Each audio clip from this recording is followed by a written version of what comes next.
Hey guys, welcome to part 2 of the G Fuel site review, where we're taking a look at a top 25 Shopify store, okay, and kind of how their different layout and what they're doing in their store, what's working, what might not be working. So we're going to go ahead and pick up where we left off, which is the homepage, okay? We finished the homepage in part 1. If you haven't seen part 1, the link is below in the description. You can click it and go watch part 1. But if you've already seen part 1, join me as we jump over and look at part 2 and continue on through the rest of the site. So let's hop over. Okay, here we are where we left off last time. We finished the homepage. If you didn't see that, again, go back. We're going to go ahead and take a look at jumping into products. Let's go ahead and start with a category. If I can get it. Wow, that's problematic. Their menu. So let's go ahead and start with starter kits. Let's see what a category page looks like. Okay, I'm going to scroll it real quick. Okay. All right, so we got a big category page with a big old banner up top. Okay, category pages in general. It's much better to just go ahead and get to the product. Okay, these big headers with these, like this big pink image that they've got with the watery background and the shaker bottles behind it, serves no purpose other than it's pretty. It doesn't help conversions, and our test actually pushing the products down on the page actually lowers time on site, increases bounce, and lowers conversions. So that's our testing. We don't use images like that, to each their own, but in this case, I would recommend them testing it without it, okay? Now, the other thing is there's a lot of products on this page. There's a sort by over here, sort by featured, best-selling. Okay, these are pretty prototypical. However, the default is set to featured. Ideally, you want to set your default to, well, ideally you should have a customized one, which it would take me an entire video to explain that. In this case, but when you have your default filters, you should default to best selling, okay? So that it shows up the order that people are typically buying in, because again, your job is to increase sales. And if you put your best foot forward, knowing that these products are sold more, you're gonna do better than starting with featured, okay? So best selling should be your default sort. But now they have filters over here, all right? Now the filters really should not be, they should start expanded. I'm glad that they at least have them so they can go based on flavor. And let's see, type. We got tubs, boxes, packs. You know what? Let's see how this works. So I'm going to go with Battle Juice. Let's see what happens. Ah, that's what I was afraid of. Okay, this is a very common thing that happens. Okay, I was just in the starter kits. So I wanted to be able to filter the starter kits to find what I'm looking for. Okay, instead I used the filter and it took me to a whole different product, which is not what I'm looking for. None of these are starter kits, okay? So now let me can I get rid of it? No, I can't get rid of it. How do I remove a filter? I can't. So maybe I start over. So that's problematic too. You should be able to turn off a filter as well. All right, so here I am back on the page that I actually wanted. So if I open these filters, none of these filters, unless I don't even want to click one now because I know I can't turn it off. So that's problematic. But again, all right. So if you look at this, these things all have funny names, and some of them are tied to the different guys. Like this one was, where was it? Oh, let's go back to bestseller again and sort it. So like PewDiePie, right? He's a big guy, famous video game guy or YouTuber or something like that. I've heard the name before. All right. So I should be able to filter it by the celebrities or the personalities. I should be able to filter it by color because there's all these different colors. They're all shaker cups with 7 servings. So, but I should be able to filter it by things that are relevant here. Okay, so color would be one easy way to filter.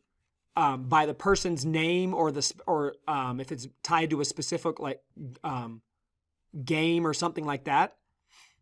Glow in the dark, interesting. Okay, so you could have some of these different things that would allow me to filter. What if I only want red? I'm only interested in something that's red. Well, boom, I could be able to select red and it would show me only the red products. Okay, so instead of taking me, this is a filter as if all the products were in one collection or one category, which is not the case. All these types, each one of these is a different category.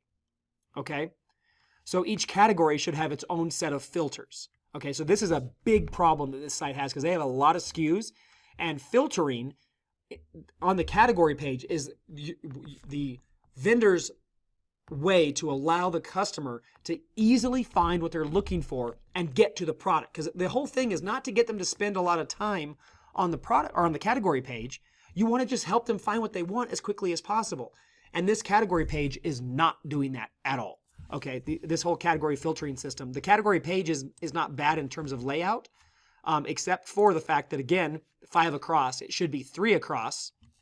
And in this case, if it was 3 across, it'd be an even longer page, right? So even more important to have good filtering. Now, typically also filtering should be in the left-hand side of the screen in a vertical navigation. That's prototypical, that's what is expected, but this site is using a different layout. So in this case, the horizontal filters work if the filters were correct. Okay? So let's go ahead and jump over to, let's go over to shop. Let's go to tubs. All right, now let's try filter, and let's see if we can go special edition and see if it, okay, see, it still pulls in additional products. Not what it should do. Okay, this is not what the customer is expecting. I'm in the category of tubs. I only want to see special edition tubs when I click that filter, okay? Now guys, I'm talking about G Fuel right here, but I see this on hundreds of sites every single year. Improper filtering, and it's not helping you. It's laziness on the vendor side, okay? This is looking at it from a sales perspective versus what is easy for the customer, what helps the customer find what they need, okay? And none of these filters are helping the customer find what they need when they're in a category page. These filters would be great if they were in a view all collection, okay? Because then view all, if I want to see everything that has year round, it'd show me every product that's available year round or every product that has the Battle Juice flavor, okay? Otherwise, these filters are basically useless for someone trying to narrow down their choice of this. And there's a lot of flavors in here. Holy moly. So in this case, they could filter by flavor, and maybe they bring it down a little bit. Like there's green apple, maybe there's multiple apple flavors, or there's multiple flavors with peach. There's peach iced tea, peach mango. Instead of having multiple like peach and then peach mango as two different things, maybe just have peach because you need to condense it. But yeah, there's golden apple pear and there is apple. Okay, and then there you got lemonade and pink lemonade and different things. So you can condense them down a little bit so that you don't have to have one-to-one. And then if they select, let's say, peach, everything that's peach would show up. Okay, sour, sweet, fruit, you know, different things like that could be different filters that would work for these tubs. Okay, so again, great products. This company's obviously doing really well. And they're doing a lot of things very nice. Their products are great. Their quality is good. Their imagery is good. All of that. What I'm just pointing out are some of the things that are definitely costing them money and frustrating their users. And I would imagine if you were looking at their Google Analytics data, looking at their bounce rate page by page, homepage category pages would have a significantly higher bounce rate than many of their other pages because it's so difficult for the customer to find what they're looking for. Again, should be 3 products across, not 5. Now imagine looking at this on mobile. I don't even know, does it tell me how many there are? No. But think about having to scroll through all of this on mobile when it's only a couple wide. You'd be scrolling for days to see all the flavors, and you wouldn't even be able to get back to what you wanted to find, right? It'd be a pain in the ass. And this is a mobile audience, right? They're desktop gamers for sure, but they love mobile. So it's important for them to make this mobile friendly as well, and this kind of lack of filtering option is not. All right, let's go ahead and jump in. Let's go sort by best selling in here. Let's find their best selling tub. Fazeberry, all right, 1,890 reviews. That is awesome. All right, so let's go ahead and jump into the product page.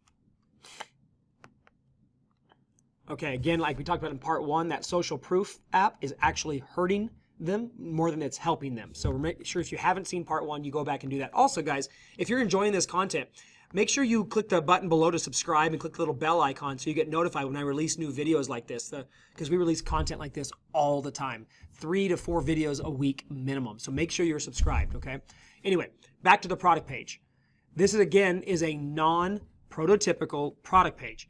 Is it working for them? Clearly it is. They're making sales. However, there's still a lot of stuff that could be helped here, okay, that can make a big difference. First of all, they're wasting so much of the above the fold space with this layout. Look at all this white space up here, all this red space, pinkish space down here. There's no reason for it to look like that, okay? All right, so this image actually is valuable. This image, not so much. This image is good, but what I don't see is the label. However, I do see a button over here to view the label.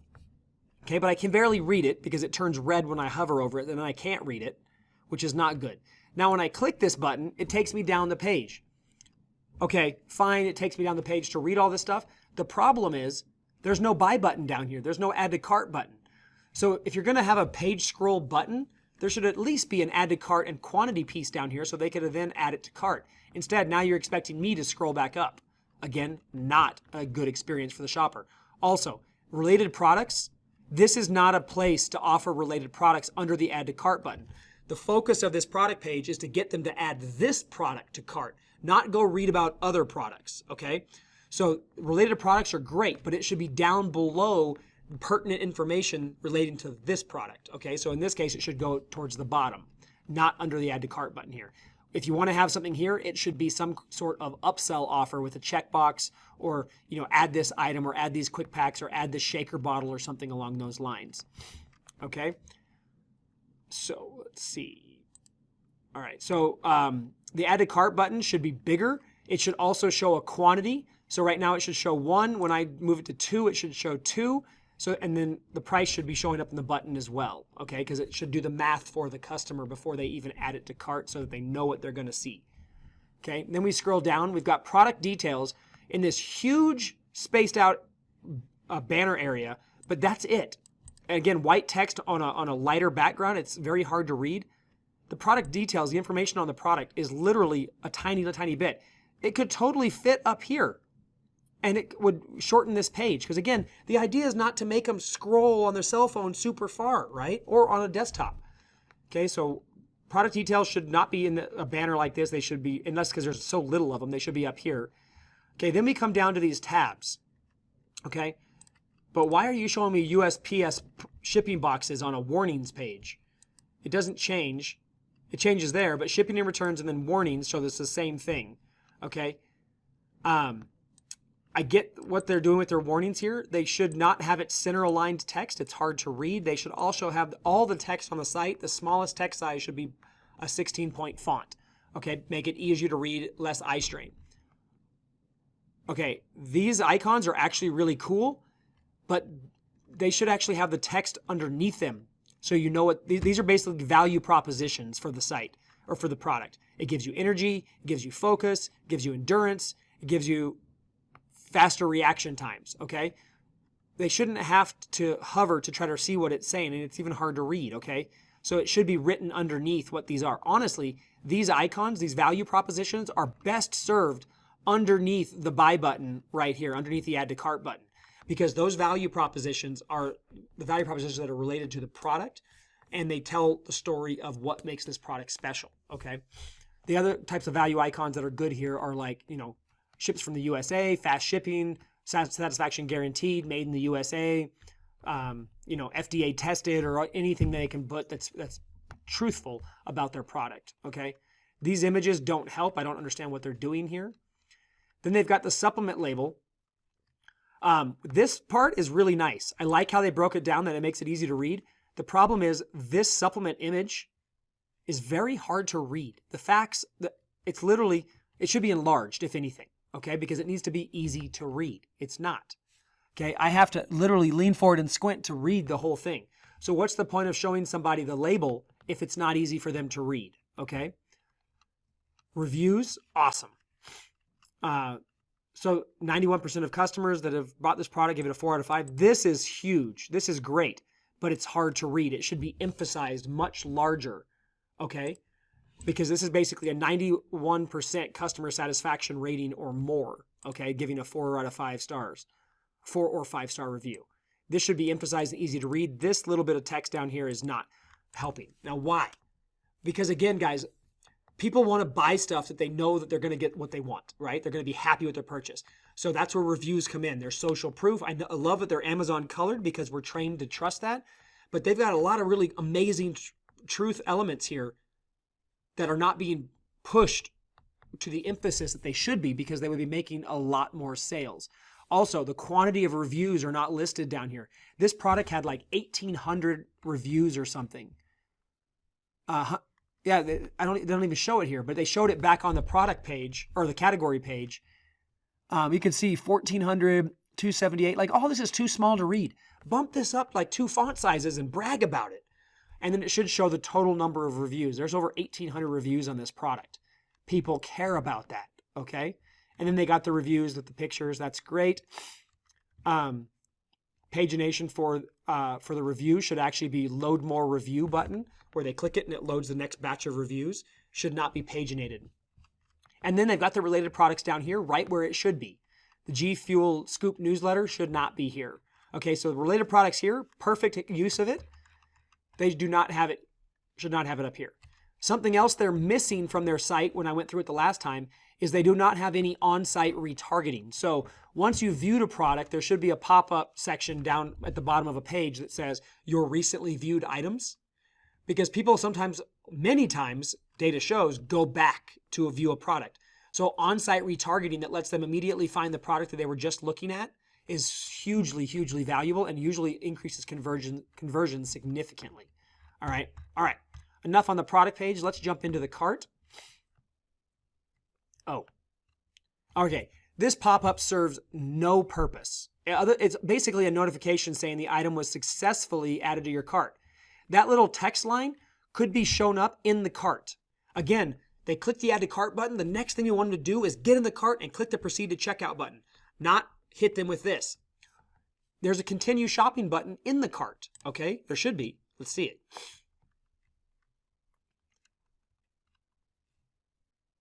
No, there's not. But there should be. There's supposed to be a continue shopping button here. Okay, first biggest problem.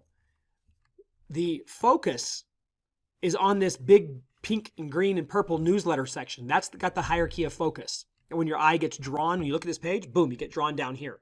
This should not be on here. They need to get rid of all the navigation and just have a shopping cart. All of this over here should not be visible.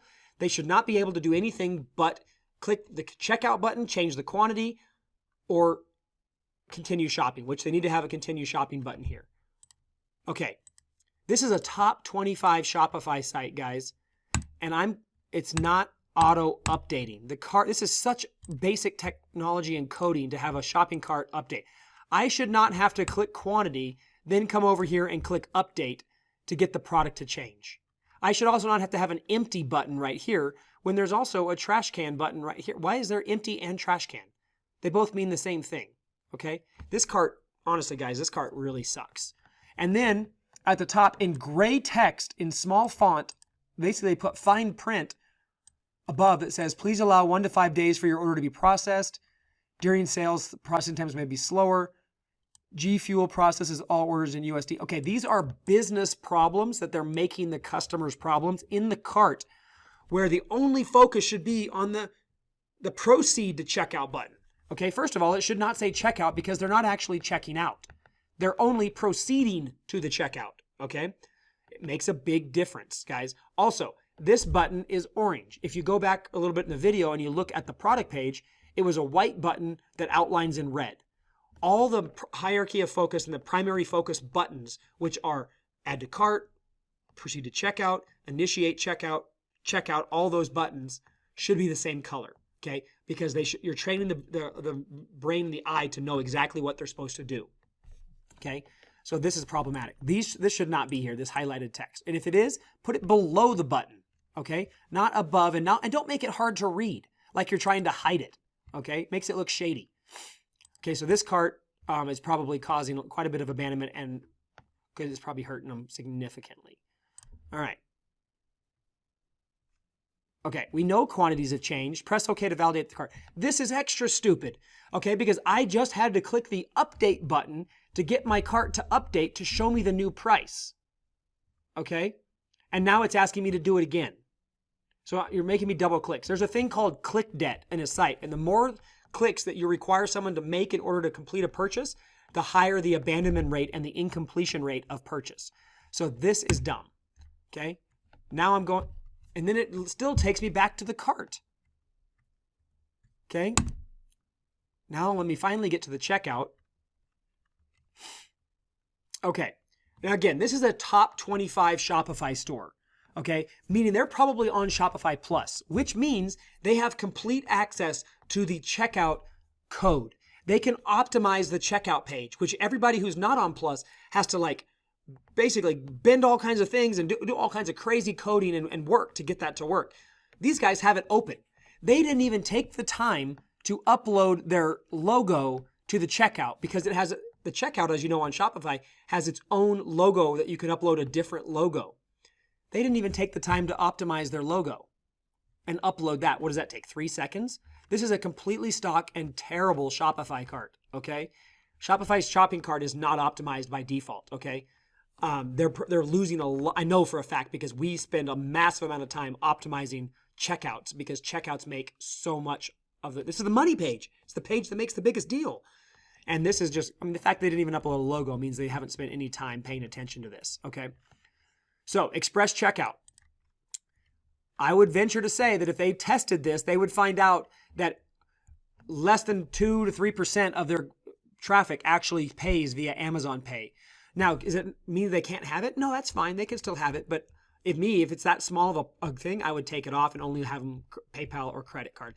PayPal is a good one to have because over 30% of sales can come from PayPal on average. So it's a good thing to have in certain markets. However, they should not be right here. These two payment buttons should be suppressed so that they only show up on the payment information page, which comes after the shipping page, okay? You don't want them to click PayPal here because if they do, it takes them to PayPal, it takes them off your store and before you collect any of this information, okay? Before you get to collect any of the email or anything else. Now, if they don't put in their email address, guess what? Now you can't do shopping cart abandonment recovery emails. Okay, so that's why you don't want to let them go to PayPal or Amazon now because it takes them to a third-party checkout, all right? So this shopping cart is missing so much, or shopping cart, excuse me, this checkout page is missing so much, and it's boggling my mind because this is, according to traffic, it is a top 25 Shopify store in terms of daily traffic that they're getting. They could be converting, just on what I've shown you guys today, 2 to 3, maybe even 4 times more sales than they're doing right now if they just dialed in their site correctly, okay? Now, everything I showed them today, guys, is 100% duplicatable by you on your store. It's not exclusive to them. Just because they have a different layout or whatever doesn't mean that you can't use the same optimizations and the same thought processes that I'm sharing with you here to make your store better, okay? So if you like this video, guys, watch these 2 videos right here. The top one's gonna show you the 12 best optimizations you can make to your store, and the bottom one's gonna show you what we've learned after coaching over 10,000 different Shopify stores and e-commerce stores in general over the last couple of years. Now, also, don't forget to subscribe and click the little bell icon below to get notified when we release a new video. See ya.